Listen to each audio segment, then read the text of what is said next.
கிறிஸ்துவுக்குள் மிகவும் பிரியமானவர்களே, ஆண்டவராகிய இயேசு கிறிஸ்துவுக்கு ஊழியம் செய்வது நம்மையே கிறிஸ்துவுக்காக அர்ப்பணிப்பது. அப்படி ஒரு நபர் ஆண்டவராகிய இயேசு கிறிஸ்துவுக்கு தன்னை அர்ப்பணித்தவராக இருப்பார் என்றால், அவர் தன்னுடைய வாழ்க்கையிலே முதலாவது கர்த்தருக்கு முதலிடம் கொடுப்பவராகவும், இரண்டாவதாக தேவனுடைய பிள்ளைகளின் நலனுக்காக தன்னை அர்ப்பணிப்பவராகவும் இருப்பார். இதுவே ஒரு மெய்யான ஊழியக்காரனுடைய அடையாளம்.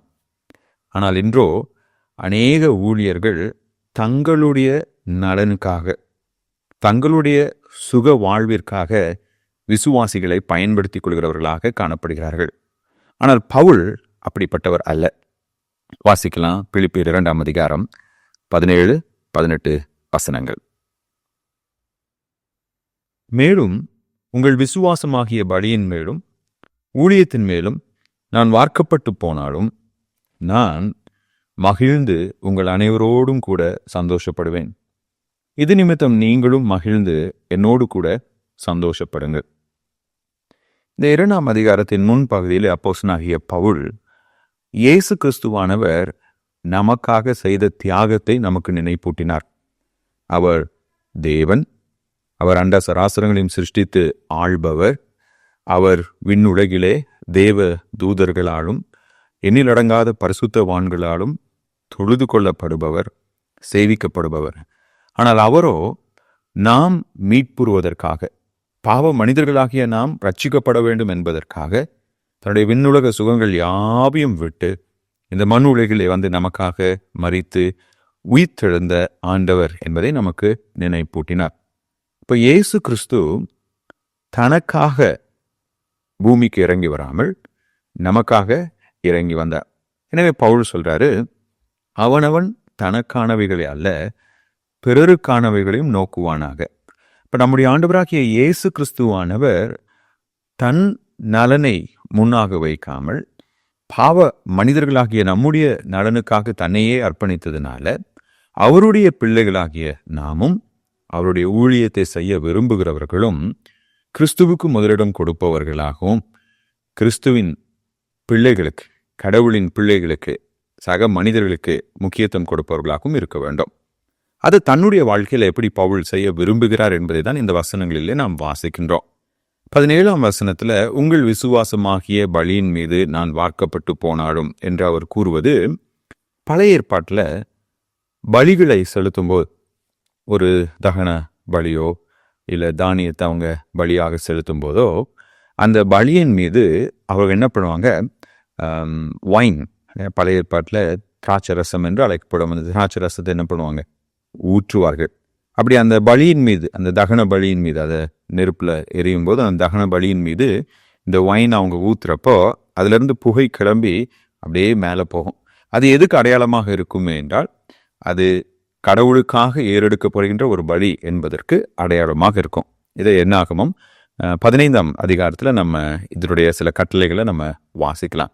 அப்போ பவுல் இங்கே அதான் சொல்கிறாரு, உங்களுக்காக நான் ஒரு தகன பலியாக வார்க்கப்பட்டாலும், இல்லை தகன பலியின் மீது ஊற்றுகின்ற அந்த பானத்தை போல வார்க்கப்பட்டாலும் என்று அவர் சொல்லும்போது, எப்படி அந்த பலியின் மீது அந்த வைனை ஊற்றுறப்போ அந்த புகை மேலே போவது கர்த்தருக்காக இது அர்ப்பணிக்கப்பட்டது என்பதை காண்பிக்குமோ, அதே போல பவுல் தான் விசுவாசிகளுக்காக, பிலிப்பு பட்டணத்து விசுவாசிகளுக்காக, அவர்களைப் போல தன்னுடைய நற்செய்தியை கேட்டு விசுவாசித்த அனைவருக்காகவும் ரோமாபுரியிலே மரிக்க நேரிட்டாலும் அதற்காக சந்தோஷப்படுவேன் என்று பவுல் கூறுகிறார்.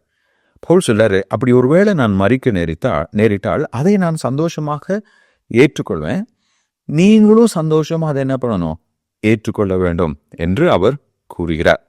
இங்க பவுல் கிறிஸ்துவுக்காக தான் படும் பாடுகளை மகிழ்ச்சியாக ஏற்றுக்கொள்கிறவர் மாத்திரமல்ல, அதை குறித்த சரியான கண்ணோட்டத்தை விசுவாசிகளுக்கு போதிக்கிறவராக இருக்கிறார். எனக்கு அன்பானவர்களே, சில வேளைகளில் நம்முடைய வாழ்க்கையில் வர கஷ்டங்கள், பாடுகள், அது சின்னதாக இருக்கலாம், பெருசாக இருக்கலாம், உயிர் போகிற பிரச்சனையாக கூட இருக்கலாம். ஆனால் அந்த சூழ்நிலைகளின் மத்தியிலே நாம் எதையும் சந்திக்க ஆயத்தம் உள்ளவர்களாகவும், கடவுளுடைய சித்தத்தை மகிழ்ச்சியாக ஏற்றுக்கொள்கிறவர்களாகவும், பிறரை கடவுளுடைய சித்தத்தை ஏற்றுக்கொள்ளும்படியாக ஊக்குவிக்கிறவர்களாகவும் நாம் காணப்பட வேண்டும். 2ஆம் நூற்றாண்டில் இரேனியஸ் என்ற ஒரு போதகர் சபையிலே, அந்தியோக்கியா சபையிலே ஊழியம் செய்து வந்தார். அவர் என்ன பண்ணாங்க, ரோமாபுரிக்கு பிடிச்சிட்டு போயிட்டாங்க. ரோம போர் சேவர்கள் ரோமாபுரிக்கு பிடிச்சிட்டு போயிட்டாங்க. அங்கே ரோமாபுரியில் அவரை காட்டு மிருகங்களுக்கு இரையாக கொடுக்க முற்பட்டார்கள். ஏன்னா அந்த நாட்களில் அநேக கிறிஸ்தவர்கள் உயிரோடு எரிக்கப்பட்டிருக்கிறாங்க, காட்டு விலங்குகளுக்கு இரையாக கொடுக்கப்பட்டிருக்கிறாங்க. அதுவும் எப்படி நடக்கும்னு சொல்லி கேட்டிங்கன்னா, ரோமர்கள் விளையாட்டு போட்டிகளை நடத்தும் போது அந்த விளையாட்டு போட்டிகளின் இடையே இந்த கிரிமினல்ஸ் எல்லாம் என்ன பண்ணுவாங்க, அந்த அந்த விளையாட்டு அரங்கத்தில் இருக்கிற அந்த வளாகத்தில் கொண்டு வந்து விலங்குகளுக்கு பலியாக செலுத்துவாங்க. அது கிரிமினல்ஸை ஓட விட்டுருவாங்க, விலங்குகள் போய் அவங்கள கடித்து சாப்பிடும். அதை பார்த்து அவங்க மகிழ்ச்சியாக இருப்பாங்க. அந்த மாதிரி தான் இந்த இரேனியஸ் என்பவரை அந்த விளையாட்டு அரங்கத்தில் கொண்டு வந்து காட்டு விலங்குகளுக்கு இரையாக கொடுக்கணும்னு சொல்லி தீர்மானிச்சிட்டாங்க. அப்போது இந்த இரேனியஸை காப்பாற்றுறதுக்காக ரோம் நகரில் இருந்த விசுவாசிகள் பலரும் பல முயற்சிகள் எடுத்துக்கொண்டாங்க. ஆனால் அந்த முயற்சிகள் எதுவுமே அவரை விடுவிக்க முடியல, அந்த முயற்சிகள் மூலமாக. அப்போ இந்த இரேனியஸ் அவங்களுக்கு எழுதின ஒரு கடிதத்தில் அவர் என்ன சொல்றார் அப்படின்னா, நான் கடவுளுக்காக என்னையே பலியாக கொடுக்க ஆயத்தமாக இருக்கிறேன், இதை கடவுளுடைய சித்தமாக நான் சந்தோஷமாக ஏற்றுக்கொண்டேன், நீங்களும் அதை ஏற்றுக்கொள்ள வேண்டாம்.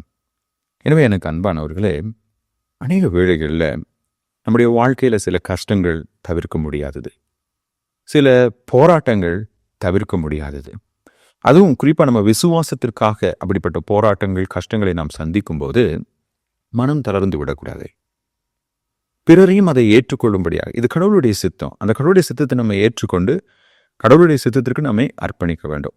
பவுல் அதான் சொல்றார், நான் என்னை அர்ப்பணித்திருக்கிறேன், நான் சந்தோஷமாக அர்ப்பணித்திருக்கிறேன், எனக்கு என்ன நேரிட்டாலும் நீங்கள் துக்கப்படக்கூடாது, கடவுளுடைய சித்தத்தினால தான் அது நடக்குது அப்படிங்கிறத நீங்கள் உணர்ந்து அதை நீங்கள் ஏற்றுக்கொள்ள வேண்டும். கர்த்தர் பவுலை போல நம்முடைய வாழ்க்கையிலும் கூட கடவுளுடைய சித்தத்தை ஏற்றுக்கொள்கிறவர்களாகவும் அதில் மகிழ்ந்து களி கூறுவர்களாகவும் இருக்க உதவி செய்வாராக. ஆமென்.